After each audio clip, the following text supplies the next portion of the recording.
Tune in. Tune in. Tune in. It's the power of the game. It's the power of the game. It's the Power of the Game podcast by Golf Saudi. Hello and welcome to the Power of the Game podcast with myself, Robbie Greenfield.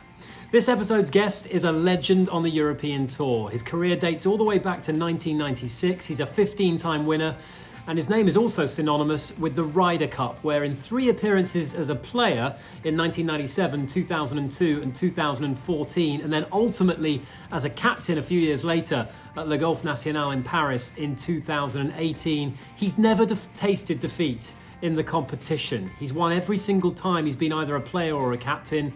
You've worked it out by now. It is, of course, the one and only Mr. Thomas Bjorn. And Thomas joined me for an extensive chat on all things golf while he was competing in this week's Saudi International. He looks back on his own career. He looks ahead at some of the things that the Kingdom is trying to do to grow the game here. And he does, of course, reflect on that Ryder Cup career, that sparkling Ryder Cup career that saw him lift the trophy with Team Europe in Paris. Let's get to it then. And the first question I had to ask Thomas was how he got started in the game at the tender age of 6. My parents played, and it was just a family thing, and you grow up as a kid, and obviously at that time there wasn't as many other things available to you as a child. So your parents my parents took me to the golf course and just kind of parked me there. And I grew up in a wonderful golf club in the sense that we were a lot of juniors, a lot of kids just having fun and spent our weekends there, and that became your like weekend family really. When you got away from school. So yeah, growing up, my older brother, 4 years older than me, became quite good early on, and then that kind of brotherly competition grew from there, and it led into us both having decent amateur careers. Both played for Denmark as amateurs. So it was one of those things where I think it's a great example of what your parents do, and they do with passion without, my parents being great golfers, but they loved their golf and played every Saturday and Sunday. So parents do something and you take the kids into it, and that becomes part of your life. And it kind of shows what golf is all about. And one of the greatest things about golf is that it kind of goes across generations, and you can do stuff together as a family. And even when you look at, grandparents and stuff, I was watching a video this morning of Gary Player playing with his grandson and having a lot of fun. So it shows a lot about the game of golf. We tend to focus a lot on the professional game and the sporting side of the game, but golf is so much more than that, and it brings so much joy to a lot of people. And I can only recommend that if you are a family, to do it as a family.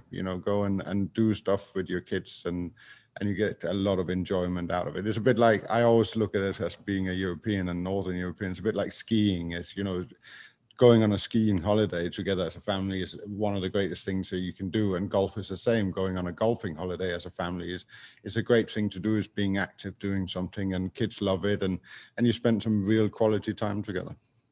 You get those parents who are kind of hell-bent on producing a child prodigy. I know a few of them myself who've got young kids at the moment, and that's become something of a trend, particularly in golf. It sounds like your parents were very encouraging, but then when you're a kid, you want to play all sports, don't you? You want to try your hand at everything. What led you down the path of actually becoming a professional golfer? Because Denmark, back in those days, probably not necessarily a hotbed for producing professional golfers, and yet you were able to go all the way to joining the European Tour. Yeah, but I did all sports. Like I played football, and I basketball, and I did all sorts of different sports and as a kid. And I think my parents encouraged that. And I think growing up in a country where weather can be quite cold in the winter, it kind of gave an opportunity of doing other sports as well. But every time I was at a crossroads, I was very much like, I wanted to be with my friends, and especially playing football, that was the one thing that sticks in a lot of people's minds about, I want to do that because it's a team sport, you're with friends, and it's good fun. But every time I was at a crossroad, my parents kind of helped me, guide me in the right direction of maintaining my golf and keeping that as as a main focus of my sport, but they always encourage me to do other sports. And I think that's important. I think you got to learn to play with others. I think when you become, especially in individual sports, you can get very narrow-minded if you don't try and go down the route of doing other things as well. But golf was always the one thing for me. And even when I had doubts myself, as a family, I was guided in the right direction to make the right choices, and maintain my focus on golf. And then when you get to a certain age, then you've got to make those decisions yourself. You've got to get, 16, 18 years old, when a lot of other things in life become very interesting. You still have to then go, do I want to spend those long summer weekends with my friends and do what they do, or do I want to concentrate on playing my golf and understanding? For me, it was understanding from the 1st of May till mid-October. Golf was my weekends. That was what I did. And then I had to live my social life in the winter with my friends. But you have to make those decisions. And I think that wasn't a difficult decision for me. And that's always kind of the proof that you have the drive when the sport becomes more important than the social aspects of life. That was what, it wasn't a difficult decision, where some people struggle with that. And then professional sports is as much as it's very privileged, it's a great way to live your life. And then there's a lot of things that's so out of touch with the reality of the real world, really. But it is what professional sports is about. That's great, but I think you lose that kind of, as a youngster, if you don't have and say, okay, I want to push myself when I make these decisions, and you make the right decision to push yourself harder and make those decisions where you focus on the sport. Well, I don't think this life is for you, because I think then you kind of come into a world where, you've got to be focused, you've got to be concentrated. There's a long road ahead. And if you don't maintain focus, there's always somebody else that is focused, and then they become better. And then this life is not for you. You've got to be determined and have that inner belief and strength to make the right decisions at the right times in your life. But they are tough decisions when you are 16, 18 years old, but that, it's one of the big conundrums with life, really, is because when you go to school, you've been made to make big decisions in a very early life. And, I want to study this, I want to study that, and you're maybe not really ready in your mind to know what you want to study. So you kind of just pick something, and then you stand there 5-7 years later finishing your studies and go, well, that wasn't really for me. And that's one of the big problems. I think we're made to make life decisions a little bit too early. We don't have the experience with us, but that's the way we put together, unfortunately. When you look back at your joining of the European Tour, I think it was 1996 that you joined, Thomas. You join a tour which is global. You're traveling all over the world. You're having to learn so much, I would imagine, in such a short space of time. On paper, it seems like you took to it like a duck to water. You were successful on the tour very quickly, and you soon established yourself as one of the top players on the European Tour. Was it as easy as it looks like it was on paper, or were there significant challenges that you had to overcome in those early days? No, I think those challenges early on, I think when I turned pro after the Eisenhower Trophy in '92, and kind of that uncertainty of what professional life was like, especially for a Dane at that time, there was not much success to draw on as in Denmark. So you kind of look towards other countries, and especially our neighbors in Sweden, how successful they had been over many years. And you set out in a life where you got no idea. And I was, good, but also lucky. You kind of hit those markers where you hit the right momentum in the right tournament at the right time. And I had some markers through those first couple of years where, I made it onto the Challenge Tour for very few tournaments my first year as a professional. And then I kind of grew from there and ended up winning the Challenge Tour. And I think winning the Challenge Tour in '95 for me was as a confidence boost, it was a big thing. I got used to winning golf tournaments. I got used to believing in myself. So when I came out on tour, I had a belief in me and what I was like as a golfer. That doesn't mean when I stood across from Sevi and Faldo and those guys, you were still in awe, and you were still, a lot of things. But when I got on the golf course, I always had to believe in myself and my abilities, and was very good at saying, well, this is what I do. And there might be people that are better golfers than me and greater and all that, but I can still shoot numbers on the golf course. And then things just escalated so quick for me, from winning the Challenge Tour in 95, getting on tour in 96, winning in 96, making a 97 Ryder Cup team. You know, it was just 2-3 years of just pure, like, everything just got better and better and better. And you had to pinch yourself sometimes, but sometimes I just almost forgot that how quick it was going, and I was just living in that moment and just carrying on. And that's so I was fortunate in that way, that I just kind of got on a wave at the right time in my career, and then I was riding that wave into success. And once you make that first Ryder Cup team, if you can carry on from there, you certainly become recognized more in the game. And that was for me a big thing, to make the 97 Ryder Cup team, and then winning early on twice in 98, and it kind of established you as somebody people look at and go, yeah, he's right part of the game in Europe. And so, yeah, fortunate, also taking my chances when I got them, but I was very hardworking and very single-minded at that moment in time in my career. I remember watching that Ryder Cup at Valderrama. I'm going to ask you a little bit more about the Ryder Cup later, but another man that made his debut in that Ryder Cup, or at least for the Ryder Cup side, and I know he turned professional the same year as you, Tiger Woods, of course. And were you aware, Thomas, I know you beat him very famously in Dubai in 2001 when you guys went toe-to-toe at the Amiga Dubai Desert Classic, but were you aware that golf was undergoing this surge of popularity during those years? Yeah, I think it was very apparent that the game of golf was changing, and Tiger was changing the game of golf. You know, there was certainly a different demographic of people that you saw when you went to tournaments that he played in. There was a different attention. The media attention was different. We didn't have only the old school golf media. We had other media being interested. So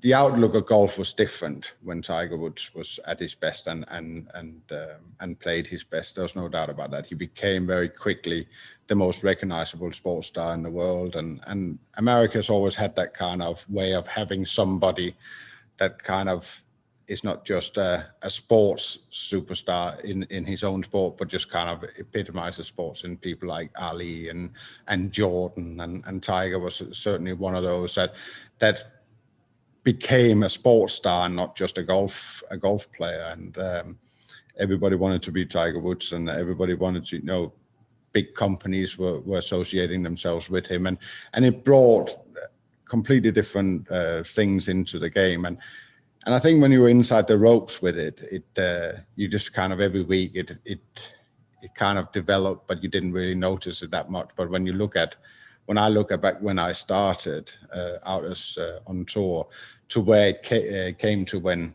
over those years from maybe 99 through 2005, it was remarkable how the game grew all over the world because of Tiger, and being inside of the ropes with it was, you know, you got to be thankful, and you got to be thankful that was you were in the sport at that time, because that happens in sports it does happen in many sports that there's all of a sudden one character that changes the face of that sport. But to be in it when it was happening and was remarkable. And you know, the youngsters today don't know it, and neither should they, but they certainly have a lot to thank him for, that he's put the game of golf where it is today. You and Tiger, you dueled in 2001 at the Desert Classic. Him playing around the world obviously spread the popularity of the game during that period. But the Middle East, Thomas, I think the European Tour, the first venture it made out of its continental borders was to Dubai back in 1989. And who would have imagined that the Middle East would play such a role in the European Tour now and be such an integral part of the European Tour calendar? As a player, from your perspective, and for someone who's been such a stalwart of the tour, how do you feel the Middle East now sits in line of significance as part and parcel of this global tour? No, but it plays such a big part of the professional game in the way that the tournaments we have here, and you know, we we've been in Dubai for a long time, and obviously Dubai with the relationship with the European Tour has been a part of growing that. But the way it has developed in venturing into, Qatar and Abu Dhabi, and then Oman, and now we were in Bahrain for a few years, and then now in Saudi Arabia. It shows that there's a growth opportunity for the game in this region that needs to be tapped into, but not for the professional game, but more from growing the game of golf. I mean, you and I have both spent a big parts of our lives in Dubai and know how the golfing scene in Dubai does so much for the city of Dubai and for the tourism of Dubai. And there's no reason that can't be pushed into the rest of the region. And I always said it, it's a wonderful place to come. It's a wonderful place to come and spend your time, and the golf is excellent. And it's, for the professional game, it's great. We need those kind of destinations, but those kind of destinations needs us as well. So it's something that goes hand in hand very well. It's a relationship that's grown over the years, and the tour and the cities where we go try and help each other to grow that product, not just for playing the professional game, but developing the game of golf. And that's what we in essence should be doing. We should be trying to get into every corner of the world. We should use the game of golf. It's such a great vehicle for families. It's such a great vehicle to get out and doing something exercise wise. So we should be pushing the game of golf into every corner of the world and try and help develop the game. We will benefit in the long run as a tour, but that's what shouldn't be why we should be doing it. We should be doing it so people get to do things that they're not used to do. And as I started this show saying, for families, this is a great sport to do something together. And that doesn't matter where it is in the world. You can play golf on the ice cap on the North Pole, or you can play in the hottest places in the world, but it's still a great game, and there's still an opportunity to do it. And in Saudi Arabia in particular, I mean, I was a little surprised when things opened up and they had a tournament there. And I'm sure a lot of the players on the tour probably thought, well, we might never play in Saudi Arabia. Now there are these incredible opportunities. It's got by far the largest sort of domestic expat or domestic population of any of the GCC countries as well. So the untapped potential is there, Thomas. From a point of view of attracting more folk to the game, and from your own experience as well, these tournaments that feature the world's best golfers, how important a role do they play? Obviously, the Saudi International established a couple of years ago. This is its third edition coming into this week. It's going to be an important part of encouraging Saudi Arabian nationals to take up the game, isn't it? Oh, absolutely. You have to have a vehicle that showcases the sport in parts of the world where the sport doesn't have a foothold, and it certainly hasn't had a foothold in Saudi Arabia. So you've got to use something where people go, oh, well, that could be interesting to go and try, and then with that comes building facilities that accommodates that. And I've always said this, it's a great idea to build great big old golf courses with superstar designers, but you also got to look at what does grassroots golf need. It doesn't need big golf courses. It doesn't need big country club style places. It needs small golf courses, it needs driving ranges, it needs places where everybody can go and try and play the game of golf. And then from there, you grow the game in that way. And that's the role of the people that are trying to implement the sport in these countries, is to find a way of how do we get people involved in the game of golf in the best possible way. But at the top of the tree is the professional game and the professional tournaments, and people can go and see the best people play and get a relationship to the sport through the best players. And therefore the professional tournaments play a massive role in showcasing what golf is all about. But underneath all of that, there's a lot of work to be done to grow the game from within these countries, and that's a job ahead. But I think, like, I look at now, this is the third edition of the event, and it's been a great success. We got obviously unbelievable players here coming and playing an event, but I also spent a lot of time watching the women's events that were here in at the back end of last year, and they were a great success. And it just shows that once you put all of these things in together and you try and do all of the things, there was a women's event and there was a teams event, and now you got the men here this week. You know, putting all these things together, showcase the game of golf, and hopefully that can push Saudi nationals out to try and the game, play the game, and also we can help try and create some facilities where it's easier to take up the game. Do we overplay, do you think, the role of heroes? Because, you know, I mean, I remember, of course, when I was a youngster, I looked up to Nick Faldo and obviously latterly Tiger Woods as well. And you know, I think it's important that you have someone, and I'm not sure whether you did when you were growing up and getting into golf, you have a kind of idol that you look up to. But from an Arab perspective, is it important for an Arab player to break through on the European tour? Would that make a big difference, do you think? Or is it enough for your Dustin Johnsons and the world number ones and those kind of guys to inspire the youth here in Saudi Arabia? Yeah, well, you got to start in the right place. I mean, there isn't an Arab player at the top of the world game of golf. So you've got to start. So this is what we have. Obviously, having an Arab player would do a lot more for pushing the game in the Arab part of the world. But that's not the case at the moment that you have that. So you've got to have, okay, we look to the superstars of the world to help.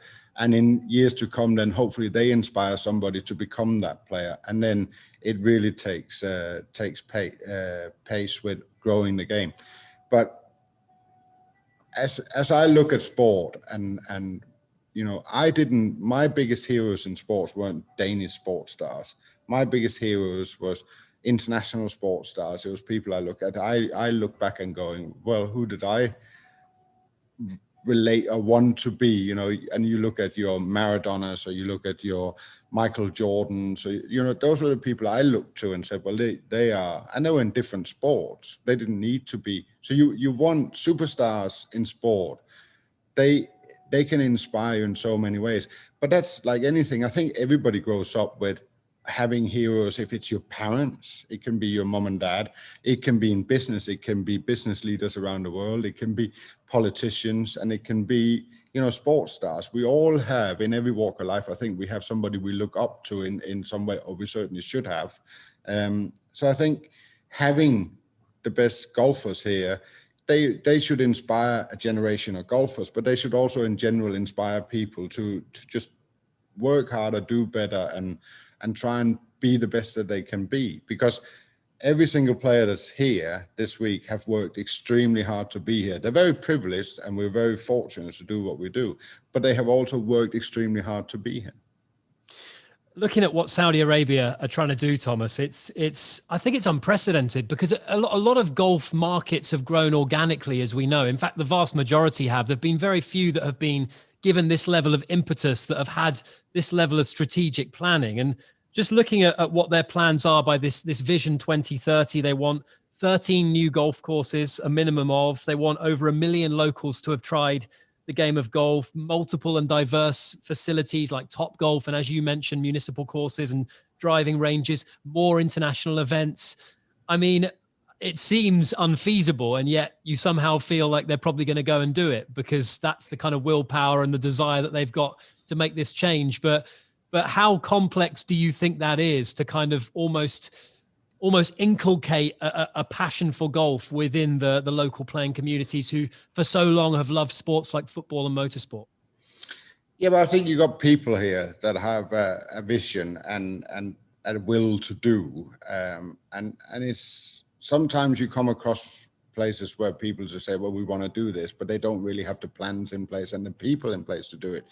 And when you speak to His Excellency and also to Majid Al Saud, you know, you're speaking to people that you can hear the passion in them. You can hear that we want to drive this, we want to make this happen in a way that we understand that there's a lot of obstacles away. But there's a passion about building this and getting the support to do this in the country. And I think that's, you don't come across it as passionate as that very often.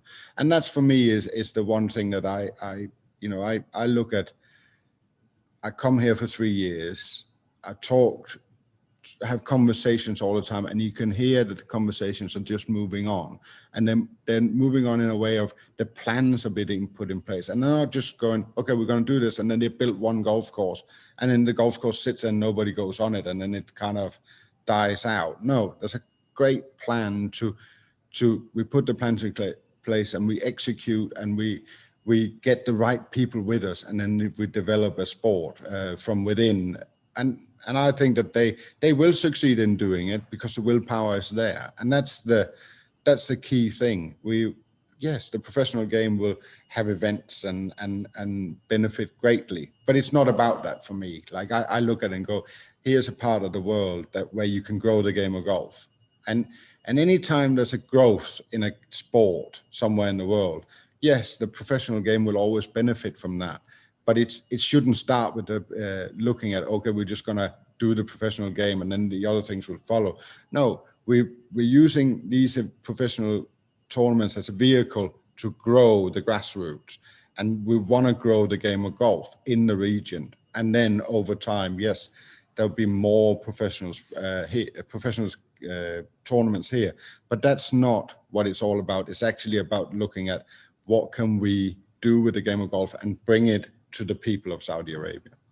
If we were recording this last year, Thomas, we'd probably be sat in the same room having this conversation. And yet the events of the last 12 months have transpired. And yet it seems, and I can only speak from speaking to my friends back home in the UK, obviously what I've witnessed out here in the UAE, there has been a resurgence in the popularity of golf through this pandemic. People have either returned to the golf course to play more, or they've actually taken up the game because it's offering a respite, it's offering a safe space as well. How do you think the game can best capitalize on what has undoubtedly been a spike in popularity over the last sort of 12 months?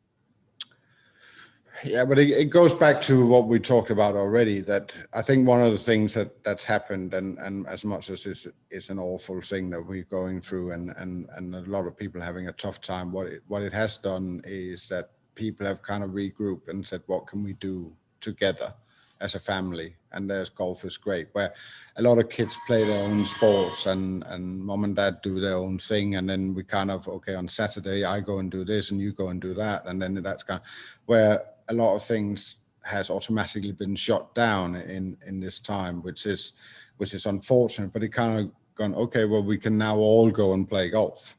So now we all go, and it's shown what a great sport it is, and people are getting their eyes open to that. Oh, I can do something on the weekend with my kids actually, and that's the game of golf has benefited from that. I would like to sit here and say that I wish we weren't in this situation, and we were carrying on as normal. And I think it's going to be a while before we are going to get back to normal. But yeah, golf has benefited in that way.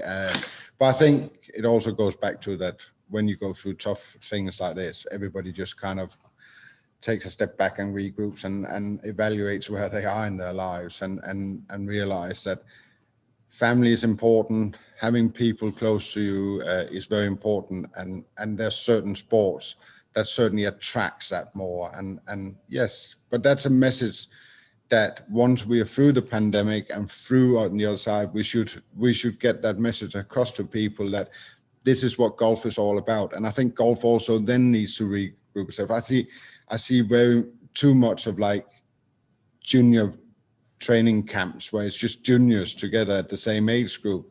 Well, that's not what golf is about. People being together, and it doesn't matter what age you are. My 78-year mother loves going to play golf with my 16-year-old son. You know, that is what golf is all about. That's what golf should be promoting, and not like, I'm 16 years old, so I'm just going to go and practice golf with another 15, 16-year-olds. You know, that's not because you can do that in every sport. Golf goes across generations, and it brings some completely different values to the human being. And I think that's important to get that message across.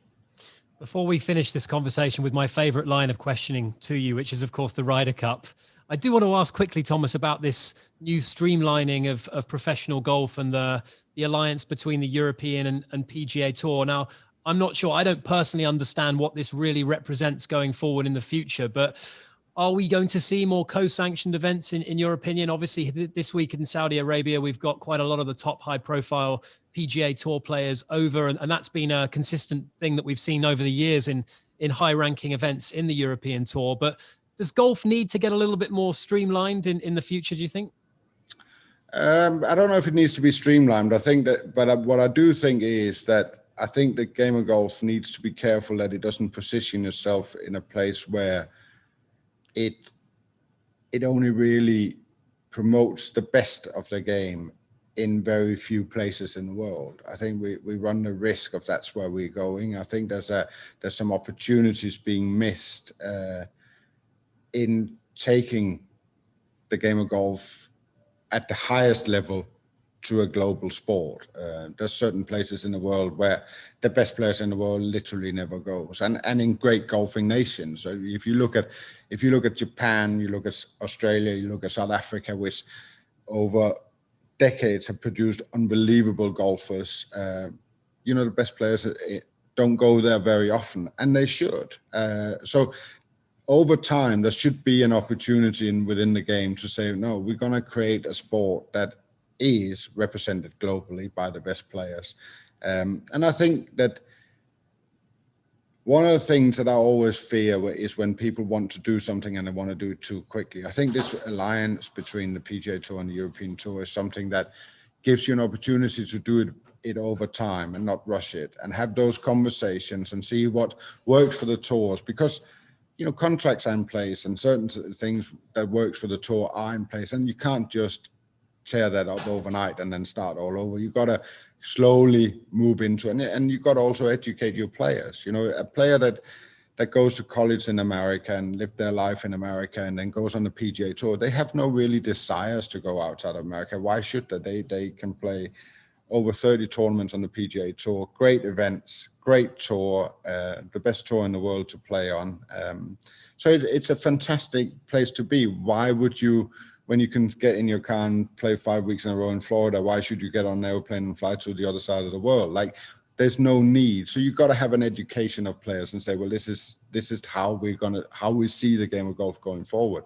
And that's not something you can do overnight. So I think the Alliance is going to start those conversations. I think it's going to develop into something, where we'll do more things together. And I think that can only be good for the game of golf. I think this kind of divide that's been between the tours of the world, where everybody's fighting for the same thing, is something that can't be good in the long run for the game. It's much better that you sit down at a table and you kind of sort out and make sure that the game of golf benefits, and through that the fans benefit. That's you're trying to sell a product to the fans and to TV, and make that the best product you can, and they can only do that by being on the same page, I think. And yet it's interesting that you mentioned the divide, because I think coming onto the Ryder Cup, an event that you are synonymous with, that divide has helped create the narrative of this Ryder Cup, the kind of the mighty, some might say even arrogant PGA Tour. Certainly, if you look back to those Ryder Cups of the early 90s, the War on the Shore and the Battle of Brookline, and those kind of encounters where it was all about bloodying the nose of the mighty PGA Tour for the European Tour. Seve himself said that that's what inspired and motivated him to become or make the Ryder Cup such a big part of his career, and how important it was for him. And as we've seen over the years, you were presiding over the Ryder Cup as captain in 2018. It's become this monstrous event, and it's something that really sits at the pinnacle of golf now.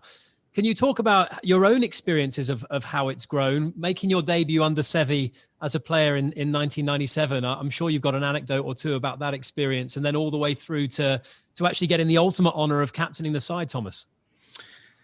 Yeah, I mean, as I said earlier, I got kind of thrown into the middle of that Ryder Cup in 97, being on tour for 18 months and not really have any concept of, thinking back that the Ryder Cup before that in 1995, I was on the Challenge Tour, so when you're on the Challenge Tour, trust me, the Ryder Cup seems a long way away from you. It's certainly not, seems something very unachievable. So when you get thrown in the deep end like I did in 97, you just follow. you follow leaders, you follow what's happening. You know, you're in a team. Sevi was the captain, but you're also in a team with Faldo, Wusi, Langer, you know, Monty, Olasabal. You know, it was just a team of superstars, heroes, golfing heroes growing up. So you sit there and you kind of like, it's almost too much to take in. So I kind of took the role of just like, I'm going to be here. When he says to me, I'm going to play, and I'm going to do my best. And that's what it is. But there's certainly, I would say 97 was a very quiet Ryder Cup for rivalry. It was quite a pleasant Ryder Cup, I thought. And I missed 99, and that obviously became quite one of the more famous ones. And I think there was a lot of hope after 91 that you were never going to experience that again. And Brookline certainly got a little bit close for a lot of people's liking for where the balance is between patriotism and sports fans to something that goes beyond that. But that's sport has, you know, it's emotional, it's passionate, and when you have these situations, it's, you know, it's the hurt that comes out in other things.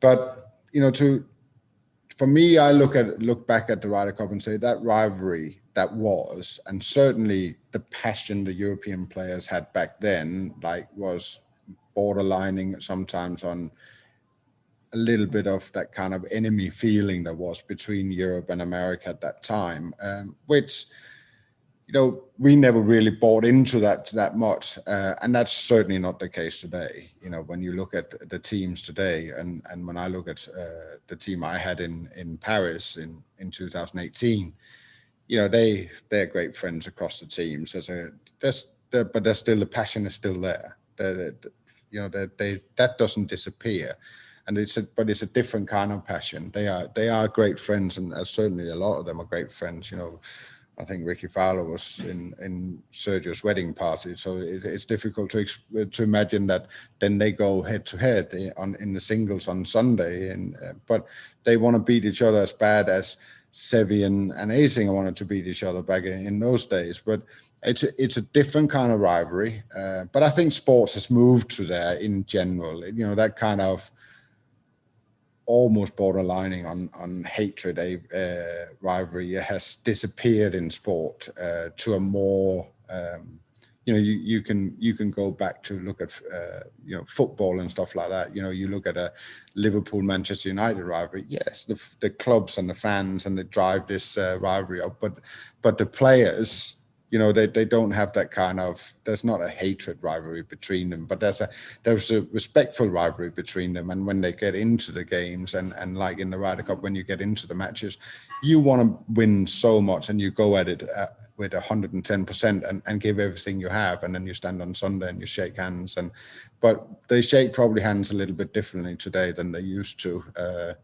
They're certainly closer to each other as people, but that's again goes back to they play on the same tour, they see each other week in, week out. We never saw the American players. We saw them 6-7 times a year. You know, that was it. Major championships, maybe a few here and there, but now they play on the same tour, they see each other week in, week out. It seems like 95% of the PGA Tour lives in Jupiter, Florida, so they live next to each other as well. So they, you know, they have those kind of relationships, which is great. You know, to be a captain of, and Jim Furyk and I was of that kind of generation that kind of was in the swap over from that big rivalry back, and we both played in '97, and then to what it is today, and that kind of creates that between the captains also a very respectful rivalry and a respectful relationship. And I look back at it and go, I was very lucky. You know, I went through a Ryder Cup with not much incident, and obviously we were successful. I had a great team, but I look at it and I go, I don't think that rivalry will ever disappear, because the event itself is so great. And it's, you know, we play in Europe and all the European fans gets up, and we as Europeans want to show what Europe is all about.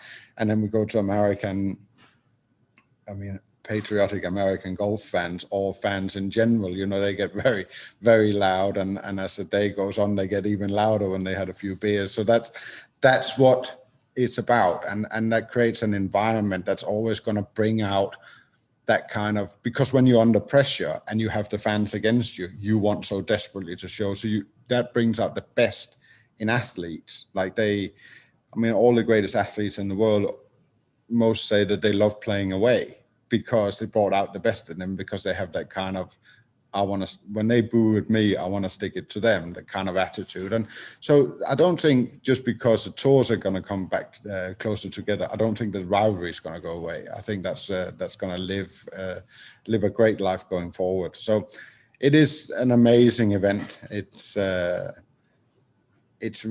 remarkable that a golfing event can bring that kind of passion and that kind of spirit to sport. But it's just it's a fantastic thing to be a part of, and fans, I think, love it, and you can feel that. But being inside the ropes is one of the best things you can ever imagine. Your best memory from Paris, Thomas? I got so many great memories. I think those moments in the locker room with the 12 players, like those intimate moments, that's our world. I played one of the videos for them one night that I'd made where we went back a bit and had some passionate talk from some of the ex-players in the Ryder Cup, and playing that video for them and seeing their reaction and seeing how much it meant to them, and it kind of put a tear in a few of the guys' eyes. To have those moments where it's just you and the 12 players, all those fantastic moments on the golf course is great, and you experience them in Ryder Cup, but having that intimate moment where they bought into what I believe, for me, that was kind of like, because as a captain, you go around for 20 months and think, I'm making stuff up here and I have no idea if they're going to buy into it. I have no idea if I'm right or wrong. I have some beliefs and I believe that that's the way it should be for them to be their best.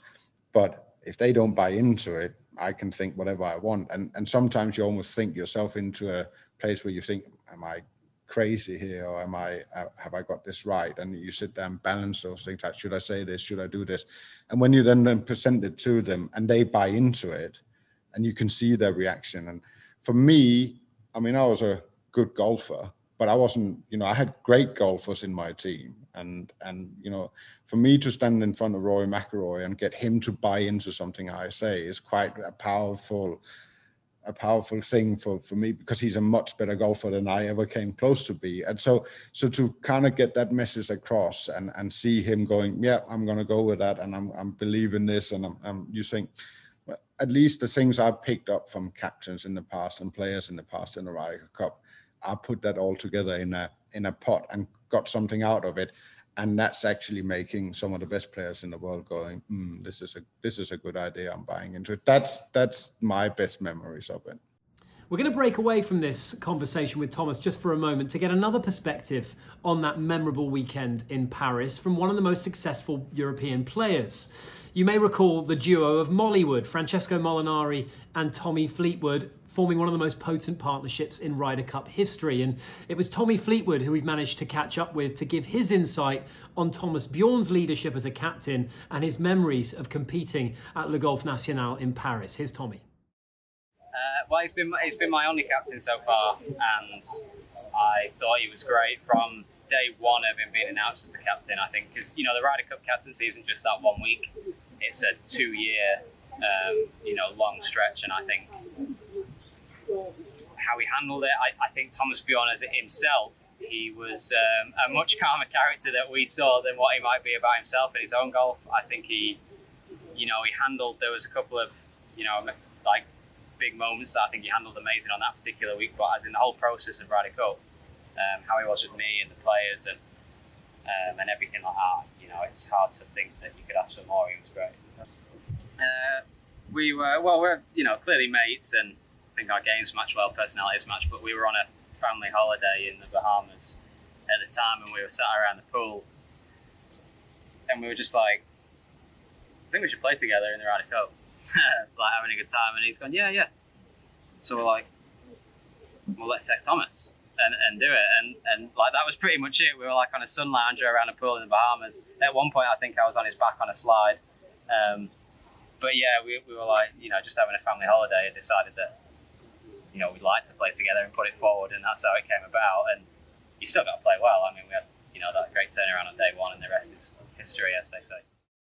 Let's get back to this conversation with Thomas Bjorn then. And while he can rest on his laurels and look back on that victorious 2018 Ryder Cup campaign, the job that faces Padraig Harrington in 2021 is a daunting one. He's taken the team over to Wisconsin at Whistling Straits to try and win on away soil. What did Thomas think of Europe's prospects this time around?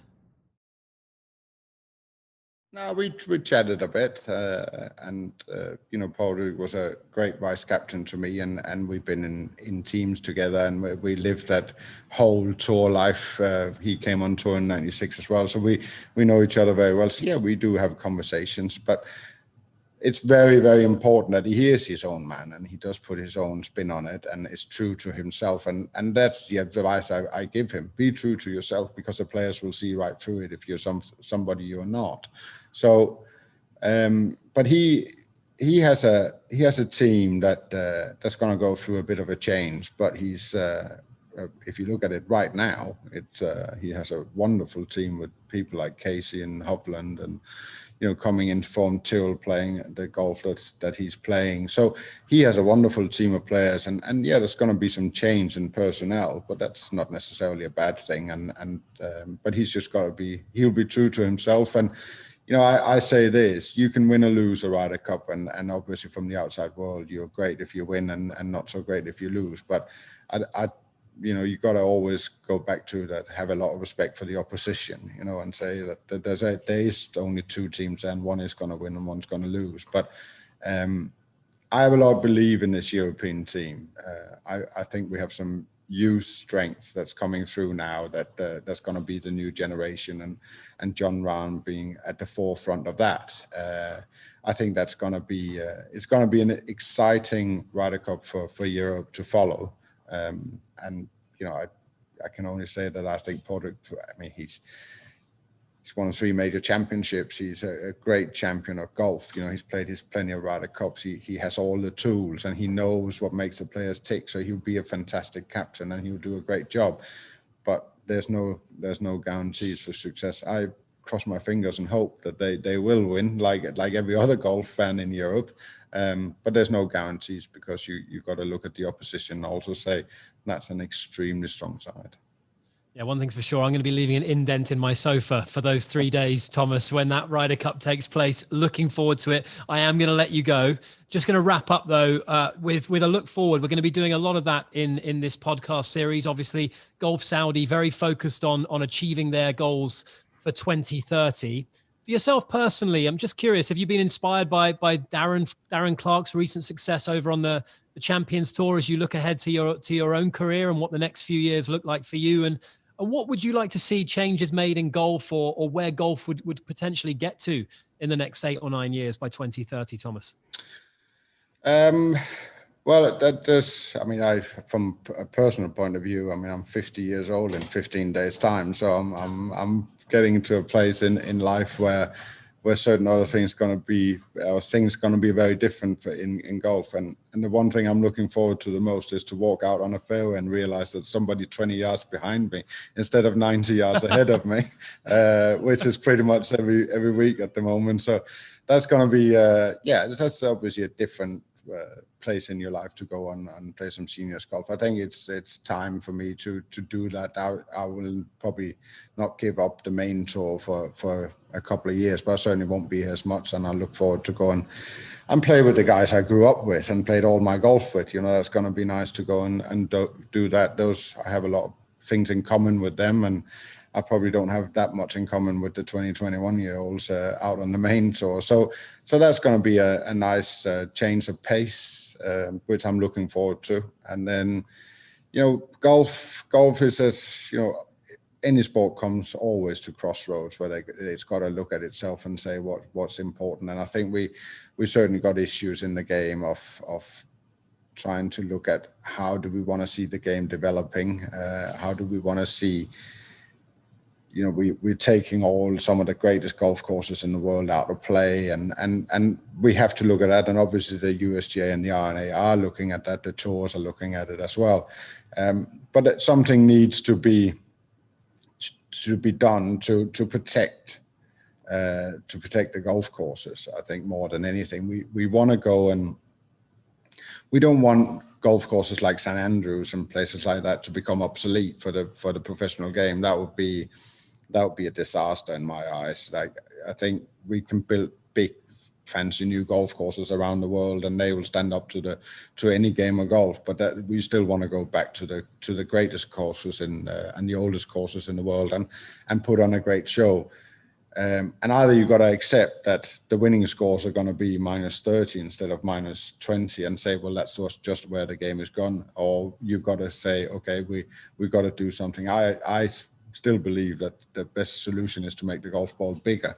That's a fairly simple solution to just increase the size. We've done that before. We went from 162 to 168 size, and you can make it 172 now. Make the golf ball bigger. It'll be affected more by side winds. It'll be affected more by drag into the wind, and that'll make the ball go shorter. That for me just seems like a simple solution instead of trying to change golf equipment, because I strongly believe that the manufacturers of the game is the people that put the most money back into the game, and to restrict what they can develop with golf clubs, it's going to be really difficult for them to make new stuff that makes it interesting, where making a bigger golf ball will let them fool around with how they can make that go longer and see how they can do with that.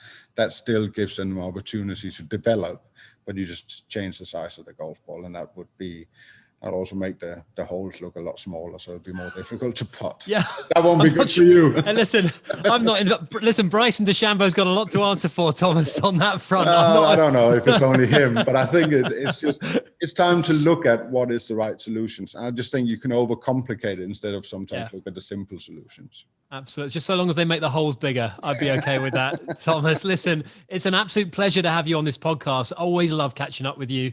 Best of luck for the tournament this week, and hopefully we meet face to face next time around. But thank you so much for being involved in this new venture of Golf Saudi's The Power of the Game podcast, Thomas. We really appreciate it. No, thank you. A massive thank you to Thomas Bjorn then for joining us on the Power of the Game podcast. If you're interested in more about what's going on with Golf Saudi, you can check out golfsaudi.com. You can follow them on their social media. It's golf_Saudi on Instagram and Twitter.